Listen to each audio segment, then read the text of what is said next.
Orwell seems to have been an advocate for the private ownership of guns. He also preferred the country to the town, and get this, poems that rhymed. Okay, no, I'm definitely with him on the poems that rhymed thing. An advocate for private ownership of guns. I'm an advocate for that. But I heard a comedian give a good line. You know, the NRA says guns don't kill people, people kill people. Heard a comedian, he said that his friend told him that, and he was like, oh, well, now I feel a lot better. Now I feel fine about all the guns. Now, I don't think we should reduce the number of guns. I think people like the British should be a lesson for us. They take away their guns and don't allow them to have guns, and what happens? Massive black market run by Jamaicans in guns, and all of a sudden you can get guns on the streets of London at night. I mean, it's easier to get a gun in London probably than in the United States, even though they're legal here. Unless you're from Utah. If you're from Utah, people have closets in their house dedicated to guns. A regular house has 5 rifles. Other houses have 10 or 20, and some are crazier than that. Now, a serious faux pas on Hitchens' part. He says, the two things that Orwell most valued, which is to say liberty and equality, were not natural allies of each other. Liberty and equality are not natural allies of each other. That's not true. They actually entail each other. But he says further, a society of free and equal human beings seemed unlikely to emerge from a laissez-faire culture. Society of free and equal human beings. Well, apparently we're misunderstanding what the word equal means. Apparently that's the problem here. What does it mean to be equal, free and equal?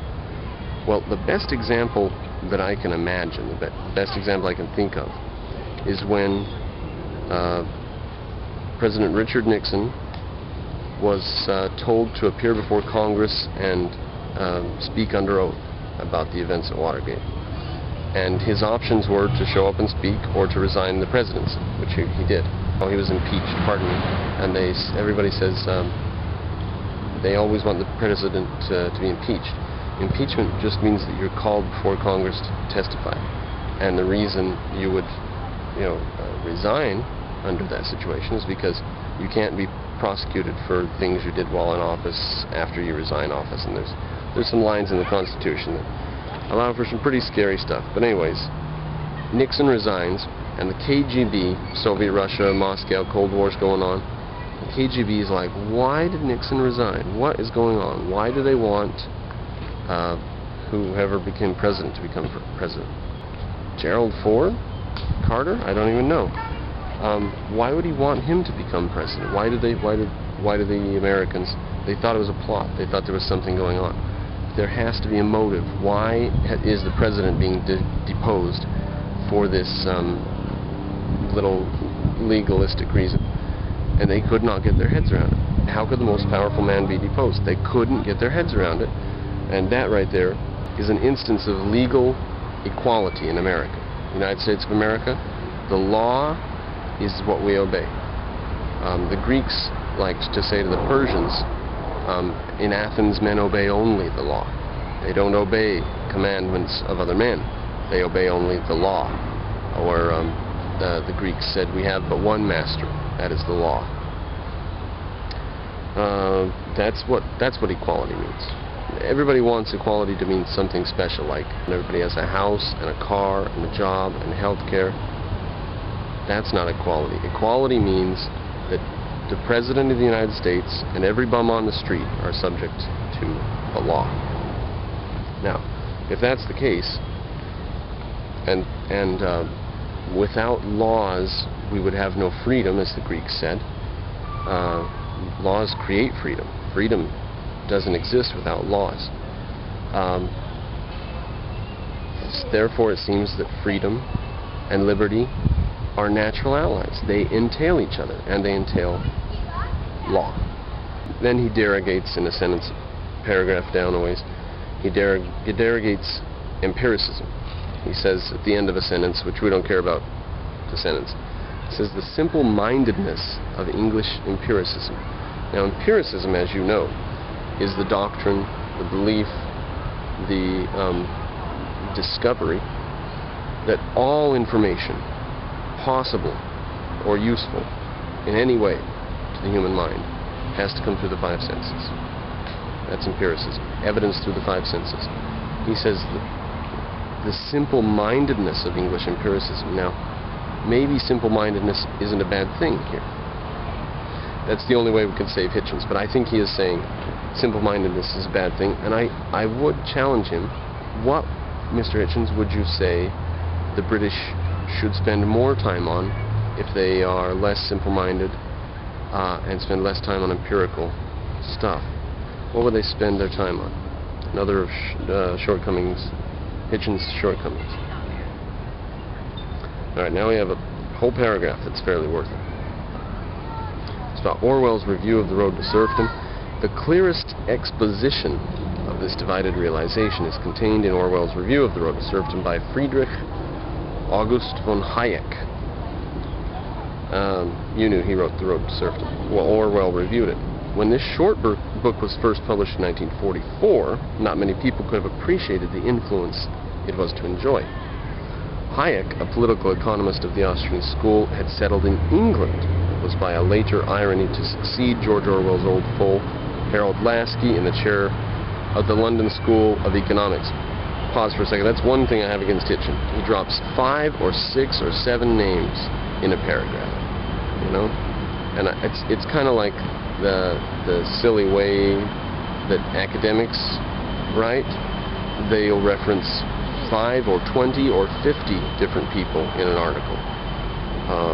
And it just creates a web of reference, and then to go back and answer them in a paper, you have to go and reference a whole bunch of things, and it's just a big scam. Hitchens is kind of like that. He does a lot of just mentions 3 or 4 novelists in a paragraph, or 5, and their novels and some poem, a little too much sometimes. So now we've got Harold Lasky in. His advice to the Conservative Party in the 1945 general election was widely thought to have been calamitous, in that it encouraged Winston Churchill to make a hugely incautious speech. You may know about this speech. He was laughed at for this speech, warning that Labour's welfarist plans would require a form of Gestapo to enforce them. Now, I've seen footage of that. Winston Churchill says, you can never have a welfare state like the one they want without having some sort of political police or Gestapo. And people thought this was wild. They were like, come on, we may do all kinds of things here in Britain, but we're not going to have ourselves a political police force. That was out of tune with the spirit of the times, and the British Tories were to remain nervously social democratic until the late 1970s, when Margaret Thatcher broke the political consensus.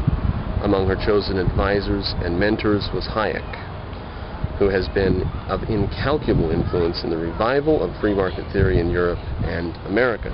It's true, Margaret Thatcher. Now, if you're interested in this subject, in economics and stuff, I suggest a series called Commanding Heights, videos series. It's serialized on YouTube. It's on Google. It's online. It's got a whole website of its own, I think, where you can still go watch it every single minute, but it's in like 8 or 10 minute segments there. Anyways, yeah, the commanding heights of the economy, because Lenin said that the Communist Party has to be in control of the commanding heights of the economy. They can let the people manufacture shoes for themselves and stuff, but steel and the railways and stuff, that has to be owned by the government. So that's what that's named after. Very interesting subject, and it talks about the revival of free markets and the fall of communism, and how people were invited over to Poland and stuff to talk to people. Milton Friedman went to South America and helped set up some governments and stuff. Okay. Orwell's review of The Road to Serfdom, which appeared in The Observer, could almost have been the crib from which Churchill derived his later speech. Right? So here's Churchill's later speech. Shortly, Professor Hayek's thesis is that socialism